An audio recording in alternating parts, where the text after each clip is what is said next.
Old Roger is dead and gone to his grave. Gone to his grave. They planted an apple tree over his head. Over his head. The apple grew ripe and ready to drop. Ready to drop. There came a high wind to blow them all off. Blow them all off. There came an old woman to pick them all up.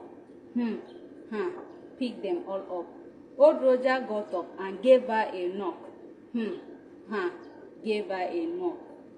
Ever since yesterday, the death of President Buhari has been trending nationwide and beyond, and Nigerians has been reacting differently to it depending on the side of the divide you find yourself.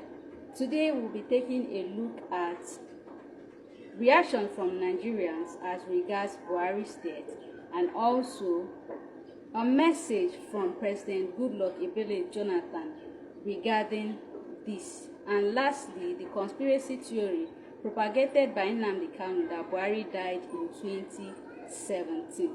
So since Buhari is a Fulfulde man, an Hausa man, or a Fulani man, I have decided to do the Hausa version of Old Roger is dead and gone to his grave as my own condolence, if you would call it. As you can see, I'm putting on black. Let's go. Roger don't die, then full time for ground. Full time for ground. They plant am for dogoyaro on top his head. On top his head. Kai, dogoyaro don't grow, can't get am pikin. Get am pikin. Yes, like I said earlier, the death of President Muhammadu Buhari has been trending nationwide. Let's look at different reactions from Nigerians concerning his death. Let's go. Okay. Wow. Okay, we have the first reaction from Tuso Van. He says, the evil and useless Nigerian former president Buhari died in a hospital in London, UK. Typical example of a useless African leader who seeks medical attention in Western countries because they failed to build a decent healthcare system at home. Okay, the next reaction is from Rinu Oduala. She says, a failure in life and death. You couldn't even die in your own country. You won't be remembered well. The next one is from Chidi Odinkalu, CGOF. Okay, he says, Nigerian current rulers may need to be reminded. Those who die in foreign hospitals only get to return home to the country as cargo. They don't pass through immigration. Rather, we clear them through customs as imports. If you don't want this, build a hospital that can work for you. Okay. Another reaction from Reno says, Buhari lost elections in 2011 in Nigeria, and close to 1,000 people were slaughtered in 3 days by his supporters. Coppers were murdered. Homes and businesses were burnt down. Lives were ruined. Okay? Still on reaction, we have a positive reaction from All Things Arewa, and he says, a man who walked with purpose, led with resolve, and left with honor. From the dusty paths of Daura to the corridors of power, Buhari gave his all to Nigerians. Now he walks no more, but his footsteps will echo throughout history. Rest well, Baba. Okay? Now we'll be moving on to a message from President Goodluck Jonathan. Let's go. It is with a heavy heart and profound sense of national loss that I received the news of the passing of former President Buhari, who died at the age of 82. The president was a notable leader, patriot, and an elder statesman who served our beloved nation as both military head of state and president to the best of his abilities. You sure? Let's continue. He will be remembered as a courageous leader, a disciplined officer, and a committed public servant. who made considerable contributions towards the peace and progress of our dear nation.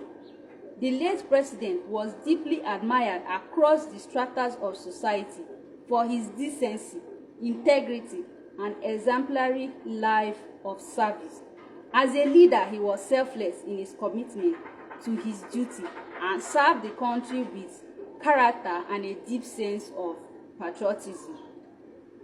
In his passing, Nigeria has lost one of the foremost leaders, and I have lost a respected colleague and an elder. His legacy will continue to endure in the hearts of all who value sacrifice, integrity, perseverance, and devotion to national ethos. On behalf of my family and the Goodluck Jonathan Foundation, I extend my heartfelt condolences to his immediate family, the good people of Katsina, and all Nigerians who mourn this great loss. May Allah forgive his shortcomings and accept his good deeds and grant him Jannatul Firdaus, whatever. GEJ. Okay? Now we have reactions from Nigerians concerning Jonathan's message. Let's go. The first reaction is, why did he die in a foreign land? Why are you likely to die in a foreign land? Why is Tinubu likely to die in a foreign land? You Nigerian leaders are fucking dragging Africans backwards.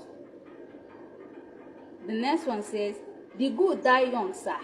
Heaven is all. The next reaction says, the good die young, sir.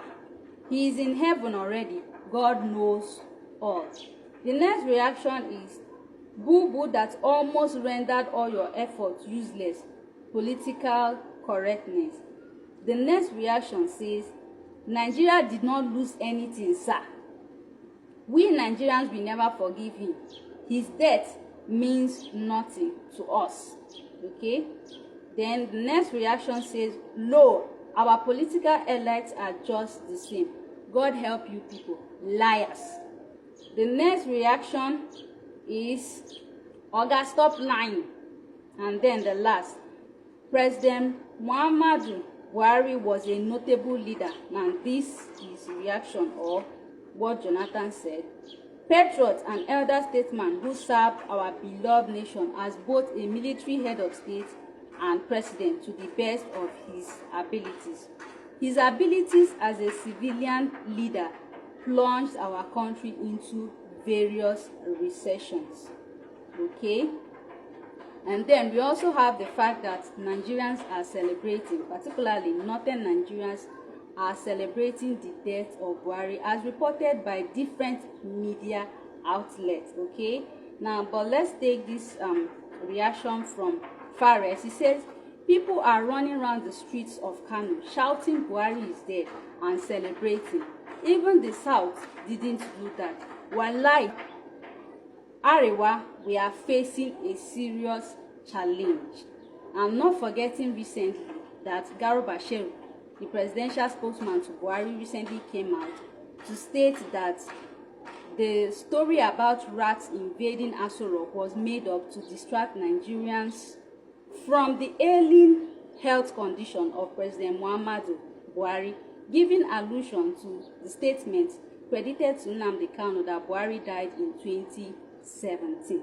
Well, let's hear Nnamdi Kanu say this with his mouth. Buhari is dead and buried in a shallow grave in Saudi Arabia.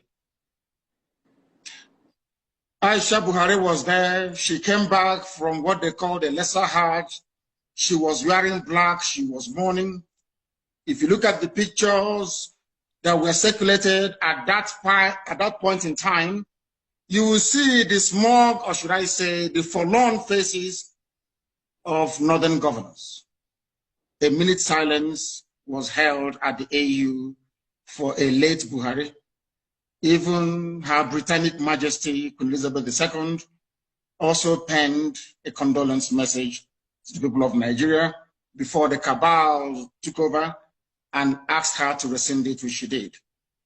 Buhari is dead, and I'm prepared to stake Biafra on it. If you Dele Momodu can go and prove to me. I'm not asking you to do anything too complex. If you can go and ask this man you call Buhari, whoever it is in Asorok, to come outside, don't do very much, address a panel of Nigerian youths, maybe 20 of them, and speak Buhari's mother tongue, which is Fulfude. I will give up Biafra. I will apologize to him, and I will submit myself to any authority on this earth to do with me as they please. There is no Buhari. Jubril was there. Jubril followed Abakari to Cuba and ran away from there and never came back. The man you have now in Asorok is from Niger Republic. His name is Yusuf Abubakar Muhammad. That's his name. Yusuf Abubakar Muhammad. Even Shekau knows who he is personally and was mentioning his name as well. It is not Buhari. At the end, what's your reaction to this? Which side of the divide do you belong? Let's hear your thoughts on this.